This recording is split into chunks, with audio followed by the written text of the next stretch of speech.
Doctors attend to wounded patients in a tent in Jabalia as the fighting in northern Gaza raged on Saturday. Residents reported persistent aerial bombardment and shelling from Israeli tanks, which they said had moved further into the town. It follows an appeal from the UN Security Council for more aid for the Palestinian enclave, though it stopped short of demanding a ceasefire. U.S. President Joe Biden spoke with Israeli Prime Minister Benjamin Netanyahu on Saturday about the situation in Israel and Gaza. I had a long talk with Netanyahu today, and it's a private conversation. While leaving for Camp David, Biden told reporters he did not ask Netanyahu for a ceasefire. Israel's main ally has kept up its support while expressing concern over the growing casualty toll and humanitarian crisis in Gaza.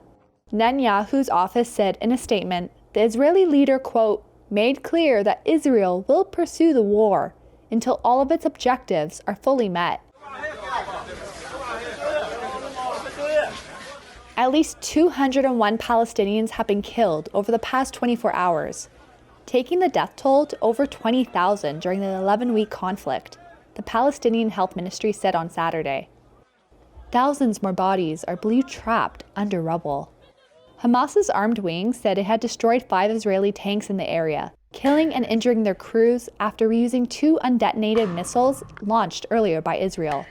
Reuters could not independently verify the report. Israel said more than 140 of its soldiers have been killed since it launched its ground incursion in response to an October 7 rampage by Gaza's ruling Hamas militants. 1,200 people were killed and 240 hostages were taken back into the enclave. Hamas said on Saturday it had lost contact with a group it said was responsible for 5 of the Israeli hostages due to Israeli bombardment. More than 100 hostages are still believed to be in Gaza.